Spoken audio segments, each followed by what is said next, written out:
Lack of friends indicates that a person is very selective, internally strong, deeply self-aware, and often operating on a higher psychological and emotional frequency than the average person. And while society is quick to label such individuals as lonely, antisocial, or unsuccessful, the reality is far more complex and far more powerful. Because throughout history, the most influential thinkers, leaders, philosophers, and creators have often walked alone not because they were rejected, but because they refused to dilute their identity, values, and mental clarity just to belong. And this script explores that truth in depth by dismantling the shallow belief that popularity equals value and replacing it with more grounded, stoic, and psychologically sound understanding of human connection, independence, and inner authority. To begin with, people with few friends are often highly selective about who they allow into their inner world.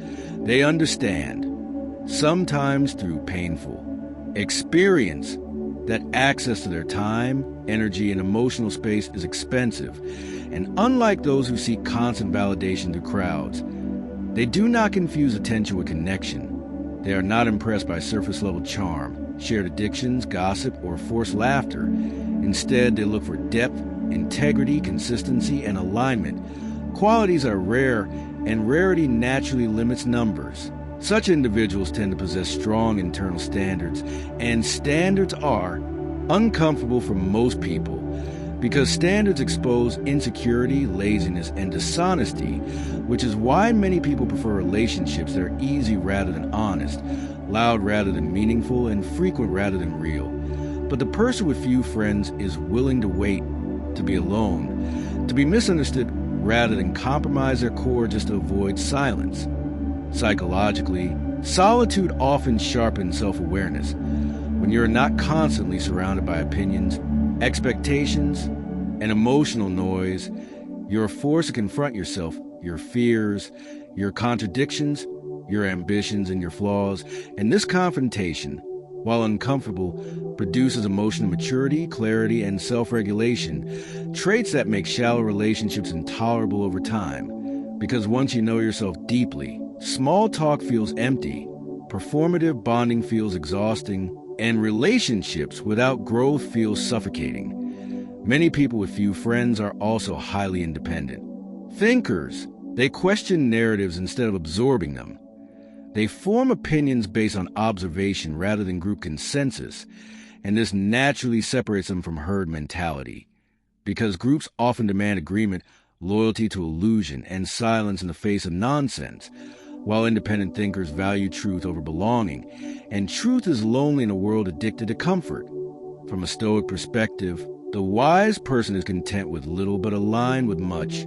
Marcus Aurelius himself warned against seeking approval from the many, reminding us that most people are driven by impulse, ego, and fear rather than reason.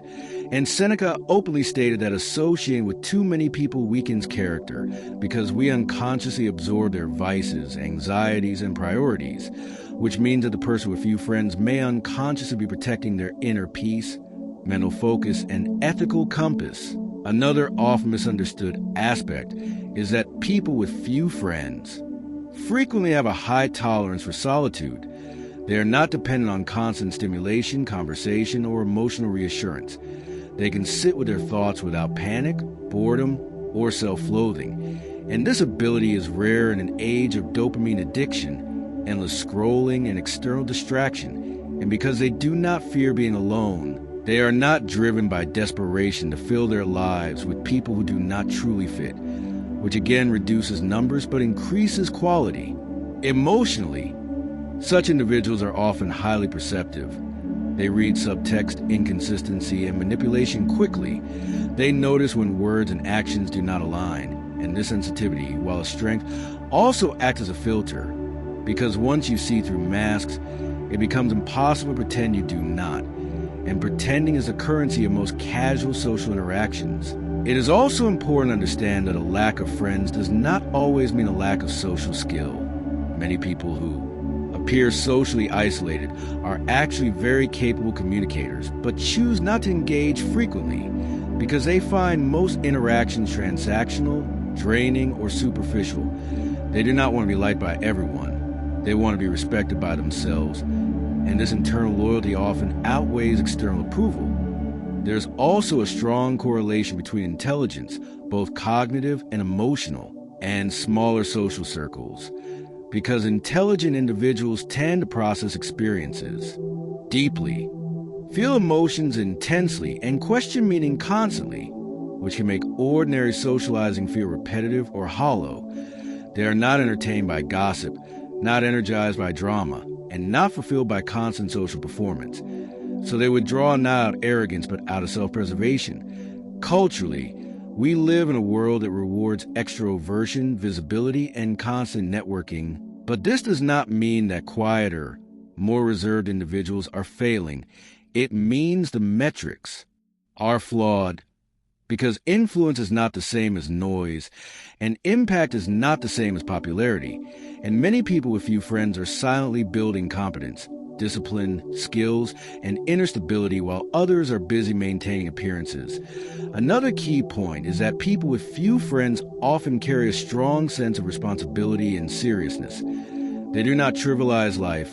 They are aware, sometimes painfully, of time, mortality, and consequence.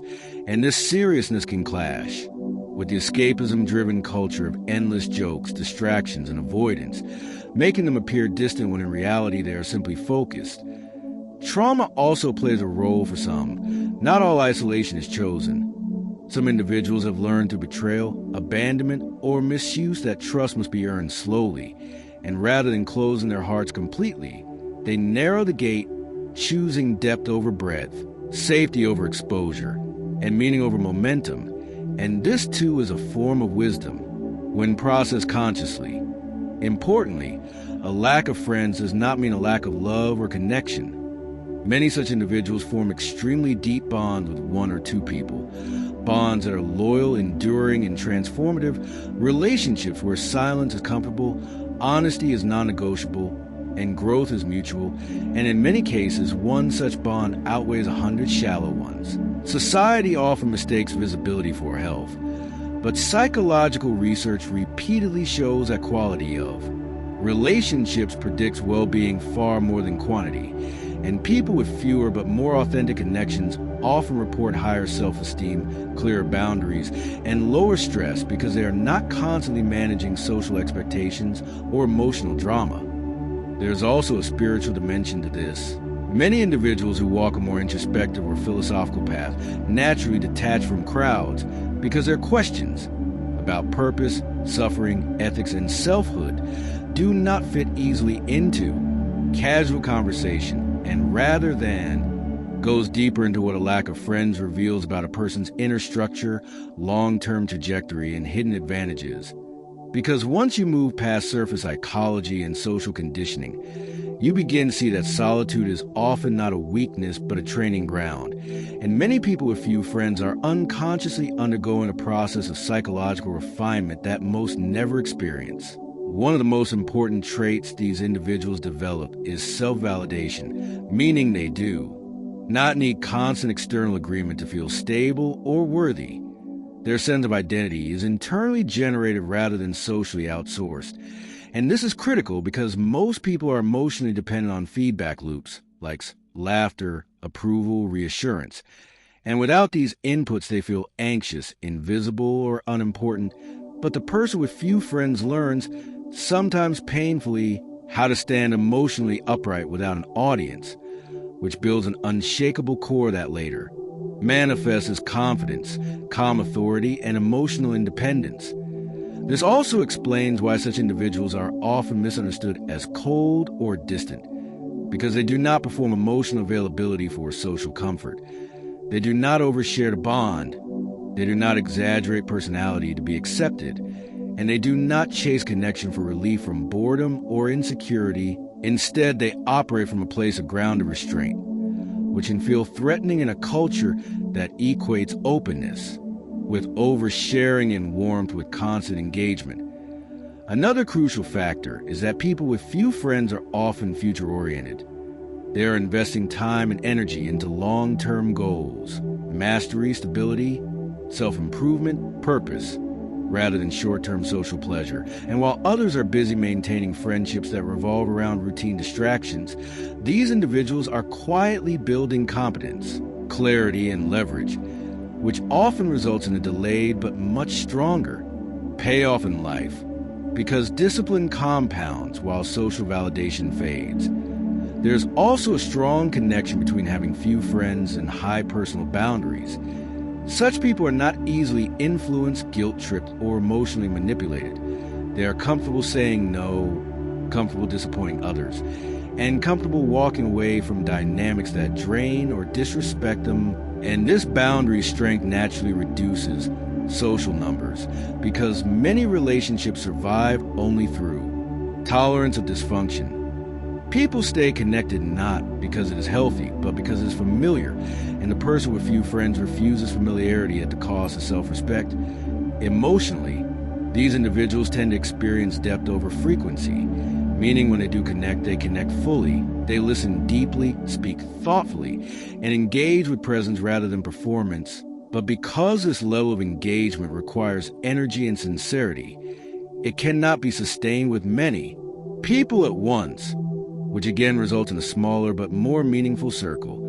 Another overlooked aspect is that many people with few friends possess a low tolerance for inauthenticity.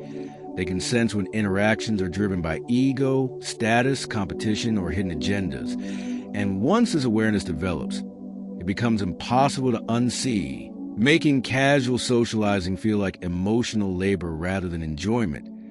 So withdrawal becomes a rational response rather than a defensive one. Philosophically, this aligns with Stoic thought, which emphasizes alignment with nature, reason, and virtue over social reward. Epictetus warned that if you want to improve, you must be content to appear foolish or lonely in the eyes of others, because a crowd does not reward integrity, it rewards compliance, and the individual with few friends often embodies this principle unconsciously, choosing inner coherence over outer approval. It is also important to address the idea of loneliness, because being alone and being lonely are not the same. Loneliness is the pain of disconnection, while aloneness is a state of self-sufficiency, and many people surrounded by friends are deeply lonely because they cannot be themselves, while many people with few friends feel emotionally complete because their inner world is rich, ordered, and alive, filled with thought, creativity, reflection, and purpose. Another psychological advantage is emotional regulation. When you are not constantly exposed to others' moods, dramas, and projections, you gain stability. Your nervous system becomes calmer, your reactions become measured, and your decisions become clearer, which is why people with fewer social ties often appear composed under pressure. They are not accustomed to chaos as entertainment. Socially, these individuals often bloom later in life. Early adulthood tends to reward sociability and adaptability, but maturity rewards discernment and self-command, and as life becomes more complex, people naturally gravitate toward those who are calm, principled, and reliable rather than popular, which is why many formerly solitary individuals find themselves highly respected, sought after, and influential later on, without ever having chased attention. There's also a moral dimension. People with few friends are often unwilling to participate in gossip, group hostility, or moral compromise for the sake of bonding. And because shared negativity is a powerful social glue, refusing it can be isolating, but it also preserves character, and character, once lost, is rarely recovered. Importantly, this path is not free of struggle. Solitude can amplify self-doubt, magnify flaws, and force confrontation with unresolved pain, and this is why many avoid it. But those who endure this phase often emerge with emotional literacy, resilience, and wisdom that cannot be learned socially, only internally. Another key insight is that people with few friends are often builders rather than maintainers. They are creating something, an idea, a discipline, a philosophy, a future. And creation requires solitude, focus, and sacrifice, while social life requires compromise, availability, and distraction, and trying to balance both heavily often weakens both. So these individuals instinctively choose creation first. Ultimately, A lack of friends indicates a person who has stepped outside the default script of society. Someone who is not measuring life by applause, but by alignment, not by numbers, but by meaning. And while this road is quieter and sometimes heavier, it is also straighter, because when you strip away social noise, what remains is choice, responsibility, and freedom. And the person who can stand alone without collapsing is the same person who, when they finally choose connection, does so from strength rather than need, making their presence rare, grounded, and deeply impactful.